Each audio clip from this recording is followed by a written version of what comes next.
এই গাইস আসসালামু আলাইকুম, সবাই কেমন আছো? তো আশা করি সবাই অনেক ভালো আছো, আমিও অনেক ভালো আছি। তো কয়েকদিন আগে এক ভাই আমাকে সারটাইল ফিশ দেয় এগুলো থেকে ব্রিডিং করতে। তো প্রথম দিনে আমি তাদের থেকে 4টা ফ্রাই পাই, আর 4টা ফ্রাইকে আমি খেতে দিলাম পুঁই শাকের পাতা এবং ডিমের কুসুম। তো পুঁই শাকের পাতা আপনারা কিভাবে দিবেন? সর্বপ্রথম পুঁই শাকের পাতা গাছ থেকে এনে ভালো করে পানি দিয়ে ধুয়ে নেবেন, অ্যান্ড তারপর সিদ্ধ করে নেবেন 5 মিনিট।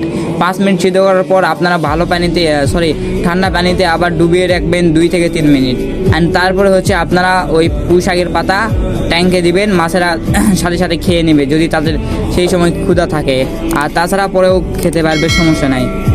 তো আসি আজকে, আসসালামু আলাইকুম। আর দ্বিতীয় পার্টে দেখাবো আমরা কতগুলো সারটেইল মাছ থেকে ফ্রাই পেলাম, 5টা সারটেইল থেকে কতগুলো ফ্রাই পেলাম। এগুলো সব বিস্তারিত ভিডিও পাবেন আমার টিকটক চ্যানেলে অ্যান্ড ইউটিউব চ্যানেলে। তো আপনারা অবশ্যই আমার বায়ো থেকে আমার ইউটিউব চ্যানেলে ঘুরে আসবেন। সবাইকে ঘুরে আসার জন্য ইনভাইট করলাম। তো আসি, আসসালামু আলাইকুম।